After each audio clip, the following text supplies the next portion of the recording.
এই মহিলাও সেম কথাই বলবে, আমার মাও সেম কথাই বলবে। সব বড়রা নাকি পড়াশোনায় ভালো হয় আর ছোটরা হচ্ছে জঘন্য হয়।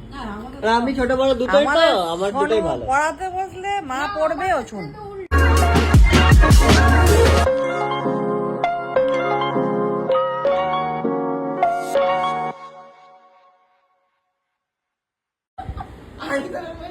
এখন ওই মাছের নিচে বসে দেখে তুই নাকি ওই সিরিয়াল করবি, চুপ কর। তখন তো কিছুতেই তো পড়তে বন্ধ করে দিলাম, তা সত্ত্বেও তো পড়তে আসছে না। তখন আমাদের টিউশন মাস্টার বললো, বৌদি দেখছে দেখে নি, আমি বলে 1 ঘন্টা পরে যাবো। ভালো মাস্টার কিন্তু ওকে আমি পড়িয়েই যাবো না, স্টুডেন্ট হিসেবে তো খারাপ ছিল না, কিন্তু ও যেটা বললো সেটা করতে হতো। কিন্তু আমার ছেলে ছিল একদম ব্রিলিয়ান্ট, পড়ার কথা বলতে হতো না। এই সেম এই মহিলাও সেম কথাই বলবে, আমার মাও সেম কথাই বলবে। সব বড়রা নাকি পড়াশোনায় ভালো হয় আর ছোটরা হচ্ছে জঘন্য হয়। আমি ছোট বড় দুটোই তো, আমার দুটোই ভালো। পড়াতে বসলে মা পড়বে ও শোন। আমাদের শুধু মা পড়বে, সোনু শুনবে। আমাদের সোনু কোনোদিন রিডিং করে।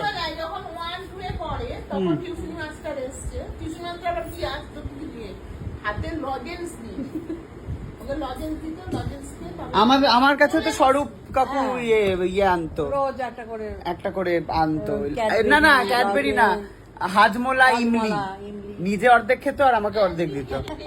দেখতে পেয়েছে দিদিমণি আসছে পড়াতে, ও গিয়ে কোথায় লুকিয়েছে, ঘরের গাছে নাকি লুকিয়েছে বলছিল, গাছে পাবে কিছু জানি না। ওটা মাছ মা বাবা কেউ ছিল না, গাছে উঠে লুকিয়েছি আমি গাছে তো ঘন গাছ হয়, হ্যাঁ। এবার সেই উঠে আম গাছ ছিল ওটা, বিকেল বেলায় হ্যাঁ দেখতেও উঠে পাবে গেলাম, না, হ্যাঁ। বাইরে থেকে আবার তালা লাগিয়েছি যাতে হ্যাঁ। মনে করে যে বাড়িতে কেউ নেই, চলে গেছে কোথাও। আচ্ছা। আর তখন তো ওই ফোন টোন ছিল না যে ফোন করবে, হ্যাঁ। আমি তখন দেখছি আম গাছের ডগা থেকে দেখছি এরকম, প্রথমে সামনের দরজা দেখেছে, তারপরে ঘুরে এসে পেছনের দরজা দেখেছে, দিয়ে তারপরে সে বাড়ি চলে গেছে। তারপরে আমি নেমেছি গাছ তুই ওপর থেকে দেখছিস এবং ওপরে উঠে তখন আমের সিজন ছিল, 1 কেজি আম খেয়েছি উপরে বসে, 1 কেজি 5টা আম 1 কেজি হয়ে যায়। তো উপরে বসে বসে গাছ থেকে পাড়ছি আম, খাচ্ছি আর দেখছি যে মাস্টার কখন আসে। মাথায় মারবি তো, ওই আটি ছুঁড়ে মারলি না। তখন তো উপরে তাকাবে। হ্যাঁ, শোনো। হ্যাঁ বলো তোমারটা শুনি, ইন্টারেস্টিং কাহিনী। খুঁজে পাচ্ছি না, টিউশন মাস্টার এসে খুঁজে পাচ্ছি না। তখন কত 1, 2 এ পড়ে, 7-8 সেকেন্ড খুঁজে পাচ্ছি না। চারিদিকে খুঁজছি, খাপের তলা থেকে চারিদিকে, লোকের বাড়ি আশেপাশে বাড়িতে খুঁজছি, কারোর বাড়ি নেই। জলে পড়ে গেল নাকি? জলে পড়ে? জলে পড়ে গেল নাকি? হ্যাঁ, ওখানে না আগেকার দিনে প্রায় পুকুরে পড়ে যেত মেয়েরা, বাচ্চারা। জলে পুকুরে এ করা হচ্ছে, মানে জাল ফেলছো? জাল ফেলা হচ্ছে, পুকুরে যদি পড়ে গিয়ে থাকে জলে, জালে জাল ফেলা মৎস্যকন্যা উঠবে জল থেকে। শুনছিস? দেখ ফেলা হলো, তার তো পাওয়া গেল না। এটা আমিও শুনতে, যেটা আমার মনে নেই, কোথায় ছিল? আগের বউ ছিল, হ্যাঁ সে আরতি হ্যাঁ, খুঁজে খুঁজে বলছে, ও বৌদি এই দেখো মানবিকা চুপটি করে লুকিয়ে আছে কোথায় সেটা ছিলাম? এই পেছনে, ঘরের পেছন ধারে। ওখানে লুকিয়েছিলাম চুপ করে, মনে নেই তাহলে না? না কি করে মনে নেই। কত ছোট ছিল তখন? তখন ওই 1, 2, 1 এ ও শিখছে তখন।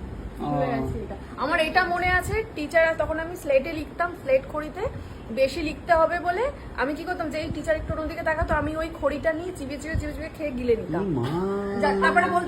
তারপরে বলতাম যে আমার তো খড়ি হারিয়ে গেছে, আমি কিসে লিখবো? তখন পেন্সিলে নয়, ওই স্লেট খড়িতে লিখতাম, আমার তো খড়ি হারিয়ে গেছে, কোথায় লিখবো? বাবা চালাকি করে তখন ওই পুরো প্যাকেট, হ্যাঁ ওই খড়ির প্যাকেট পুরো কিনে রেখে দিয়েছিল, কটা খাবি খা, আর লিখতে হতো। কি যাতা। আপনাদের কেমন লাগলো? আপনাদের ছোটবেলার কাহিনী যদি এরকম কিছু থাকে তাহলে একটুখানি কবিতা লিখে, মানে একটু স্টোরি কার্ডে লিখে কমেন্টে লিখুন, আমরাও পড়বো আর হাসবো বাড়িতে বসে। 10টা টাকা দিয়েছি।